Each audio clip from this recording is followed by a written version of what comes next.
ask me what is wrong? Yes, I do. Will you tell me? You ask me if I will tell you? Yes. Why shouldn't I ask you to tell me what's wrong? Who is the teacher here? You or me? Well, I am, but... Then you should know when one of your children is emotionally disturbed. You think I am just a crazy, mixed-up muchacho, don't you? No, I think you're a very bright muchacho. I do not care what you think. I do not like you, Miss Brooks, and that's what is troubling me. I hate you. Benny, I think we'd better have a little heart-to-heart talk. Sit down. You take the horse. I'll head you off at the path. Why do you hate me? Because I love Miss Montoya. Miss Montoya? But she is no longer Miss Montoya. She just married Mr. Mulcahy, the history teacher. Oh, I see. Well, Benny, I'll do everything in my power to take Miss Montoya's place.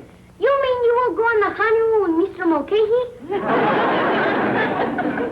No, I don't think that would be fair to either one of them. This marriage is what made her quit teaching here. And always she was so good and kind to me. When she left this classroom, I knew I would hate anybody who would try to take her place. Unfortunately, that anybody is you. Oh, I'm beginning to understand. Well, your reaction is very natural.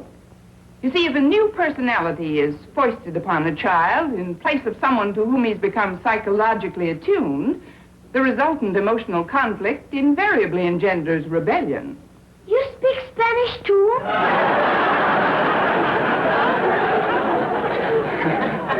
Now, what I mean is, if we're deprived of people we love, we're inclined to resent substitutes. I know just how you feel losing a friend, Benny. You see, when I recently transferred from Madison High, I lost many. Walter Denton, Stretch Snodgrass, Phil Boynton, all of them very dear to me.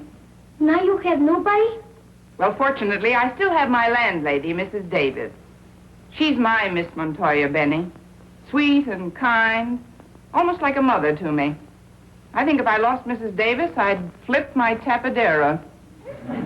That is Spanish for lid, isn't it? Hey, but why do you waste your time speaking to me like this, Miss Brooks, when you know I do not like you? Because I like you. Frankly, at first, I wasn't sure. But now, well, I guess I'm drawn to you because I know that I'm lonely and need consolation, too. Consolation? This is true? Gospel? You swear? Not very often. I am afraid I cannot buy that. I could never feel sorry for you, Miss Brooks, because always I'll remember you are not Miss Montoya, so I could not like you. Forgive me, but I do not like you at all. Not one bit, not even... Don't rub it in. You know something? I could not like you even if you will talk to our gym instructor, Mr. Albright, and make him call off my punishment so I can ride the ponies. You're not allowed to ride the ponies? You've been grounded? Well, I'll pay a visit to Mr. Albright and see if I can't get you back in the saddle. What did you do to provoke the punishment, though, Benny? That's what is so unfair. Mr. Albright thought I was eavesdropping while he was speaking to Mrs. Nestor. Can you imagine, Miss Brooks? He accused me of listening outside the door. Well, how could he suspect you of doing such a terrible thing? He caught me.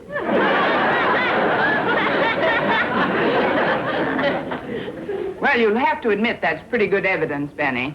But I'll see what I can manage. You want to shake hands on it? Let's see how you do first.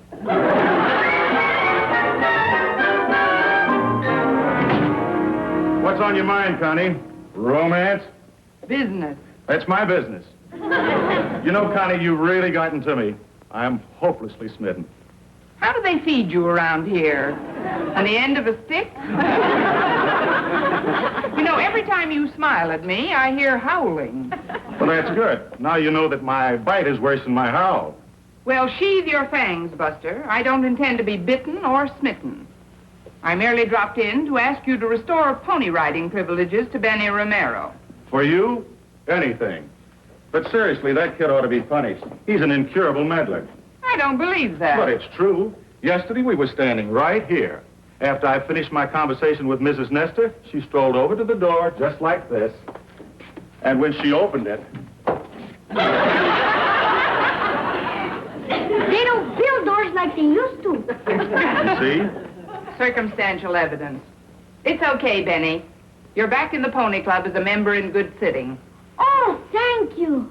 That's me you should thank. You want to shake hands? No, Benny. I cannot be friends with her because she is not Miss Montoya. But I shake your hand. Well, make a note of this. He's not Miss Montoya either.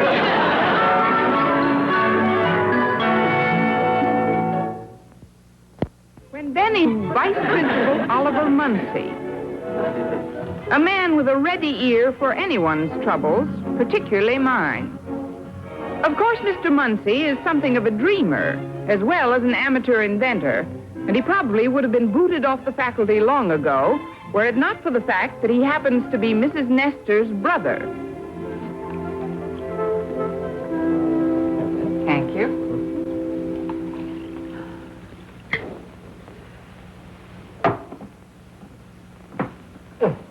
Now then, don't you worry about Benny, Miss Brooks. He's going through a slightly difficult stage in his development, but he'll come around.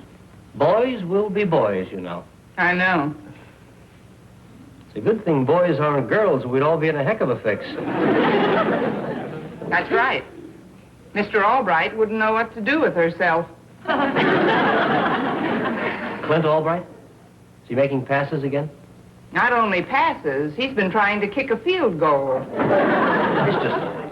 When you get to know Clint, you'll realize that he's just a big, warm-hearted lug. Warm. At 10 paces, he'd melt the buttons off your jacket. Well, maybe not off your jacket. Who's your friend? One of my latest inventions. It's a mechanical babysitter. The baby cries, he walks over and sits on it.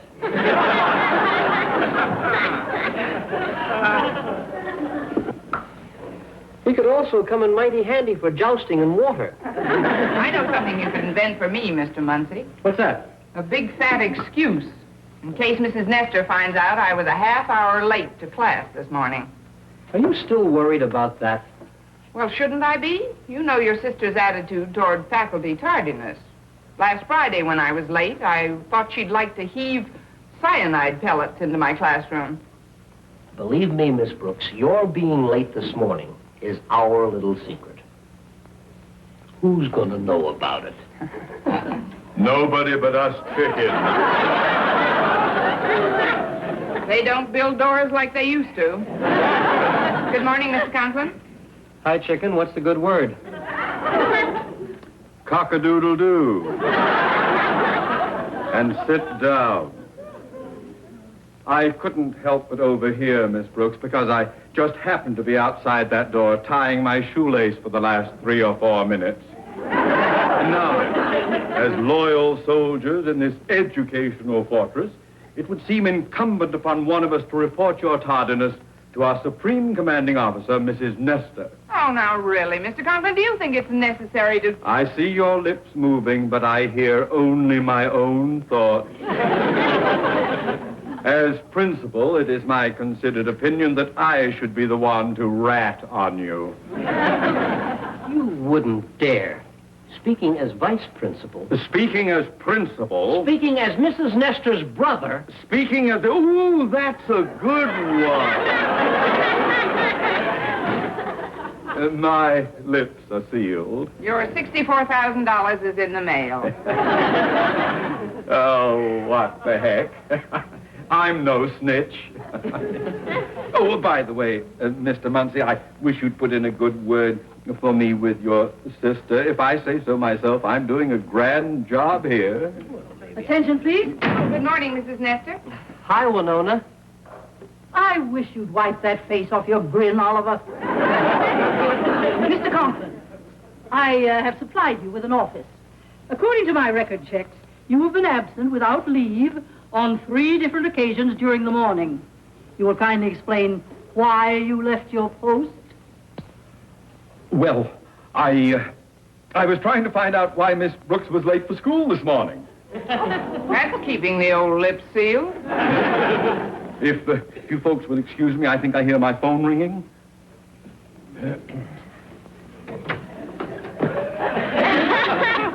all of it isn't little Daddy Long-Ears again. Excuse me, but I was tying my shoelaces. I'm sorry, Benny. That one's already been spoken for.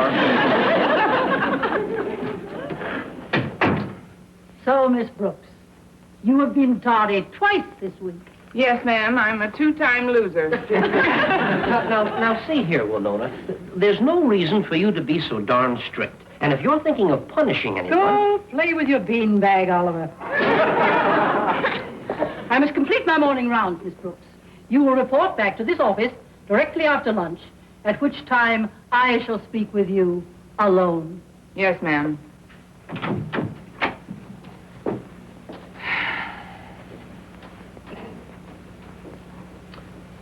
Well, don't just sit there. Invent me a rocket ship. Mrs. Nestor blasted me with both barrels. I was irresponsible, she said. Furthermore, since my Hollywood residence is 15 miles from the school, the morning bus trip wastes 45 minutes of my time, and my time is her time. Blah, blah, blah. Building up to the crusher, she declared that her teachers must report to school bright and alert, not bleary-eyed and exhausted from a lengthy trip. In fact, that's precisely why she had written a residence rule into faculty regulations, a little book I'd neglected to read. All faculty members, the rule states, are required to live within 5 miles of the school. That's what it boils down to, Miss Brooks. If you wish to remain in my employ, you must move out of Hollywood and secure a new place of residence here in the valley. Leave Mrs. Davis? Oh, no, look, Mrs. Nestor, you don't understand. I've been with her ever since I left Teachers College. Why, she's like... I'm sorry, but rules are rules. You will either move to the valley or resign your post at the school. Is that clear? Yes, ma'am. I'll move.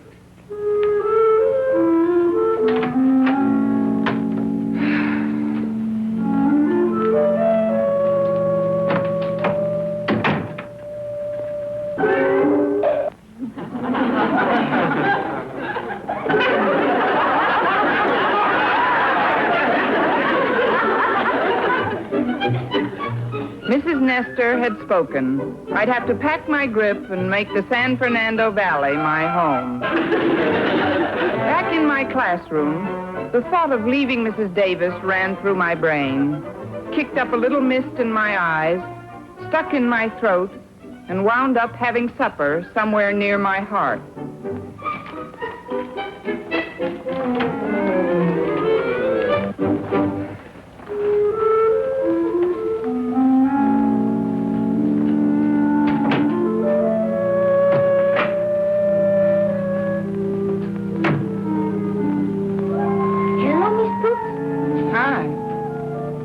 Poison ivy? Thank you, Benny. But I'd like to be alone now, if you don't mind. No, go right ahead. But I want to stay here and be alone with you.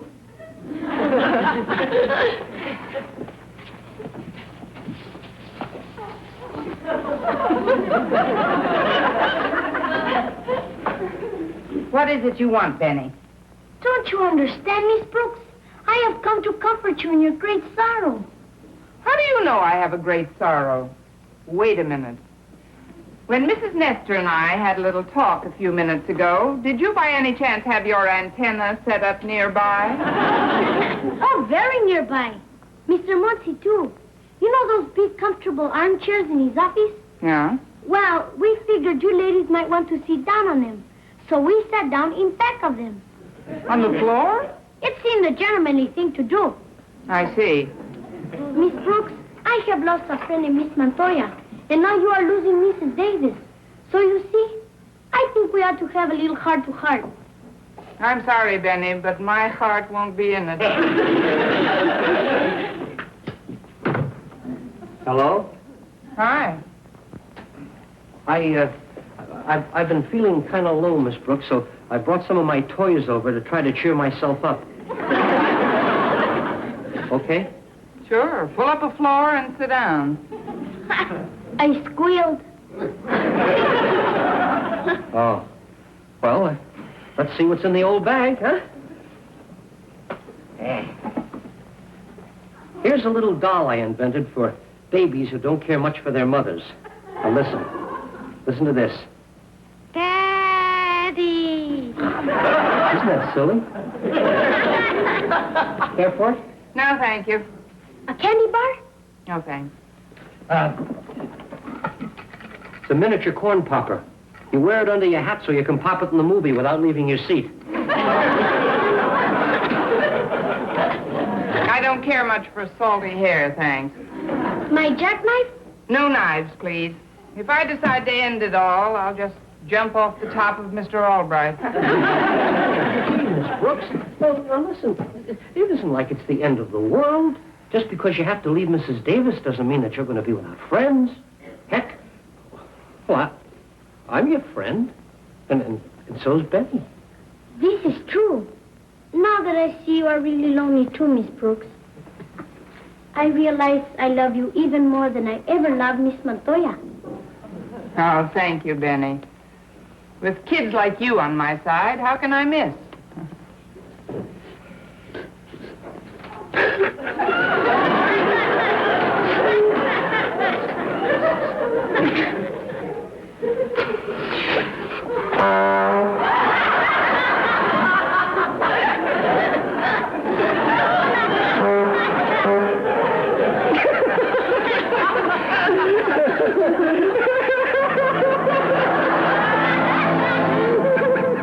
Valley, Mrs. Davis insisted on phoning her and asking her to put me up until I could find a permanent place to live.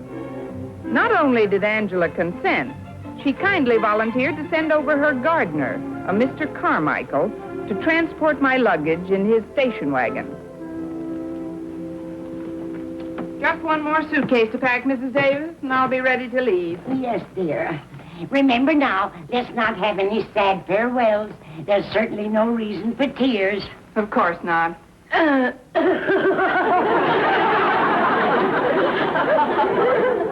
it, be brave. Now, look, darling, I'm not moving to Hong Kong. It's only a few miles. We'll be able to see each other often. Yes, I suppose we can. I'm just a sentimental old ninny. Oh, by the way, Connie, Angela said she's sending over a Mr. Carmichael to help you move. He's her gardener. Yes, you told me. That was very sweet of her. I'm sure Angela and I will get along fine. Confidentially, she's been terribly absent-minded lately, poor thing. But you just try to humor her like I always do. I will. What time is Mr. Carmichael coming? Carmichael? Who's Mr. Carmichael? Angela's gardener. He's coming over. But I don't need a gardener. You know I always cut the grass myself. Look, Mrs. Davis, in order to transport my luggage to the valley... Now, don't you worry about that. Angela said she's sending over a fellow by the name of Mr. Carmichael. Carmichael? Who's Mr. Carmichael? Never mind.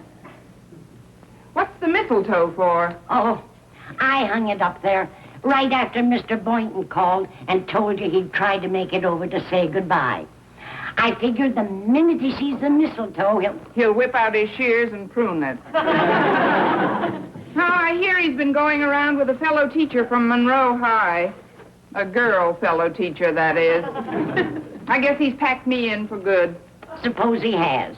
There are other fish in the sea. Look, Connie, Mr. Muncie wouldn't give you a bum steer. If he told you that Clint Albright is really a nice fellow, why not give the big wolf a whack at you? He might make you forget. Forget Mr. Boynton? Never. Oh, I'll admit our romance wasn't ardent enough to make the comic books, but still, I'll never forget him. Well, I'd better get these things ready for Mr. Carmichael. Carmichael? Who's Mr. Carmichael?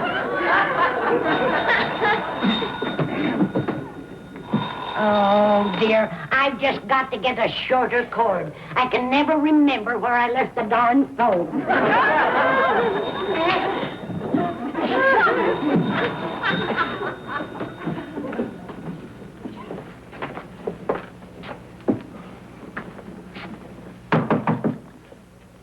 Mr. Albright. Your front door was open. Mr. Muncie tells me that you anticipate a moving problem. I'd like to help. Oh, well, I very much appreciate your offering to lend a hand. But really, everything's under control. Not me, Miss Brooks. From the moment I entered, I saw the trap. And now you've fallen right into it. What are you talking about? When a gentleman sees a lady standing under the mistletoe, there's a grand old American custom, Miss Brooks. And I'm a grand old American.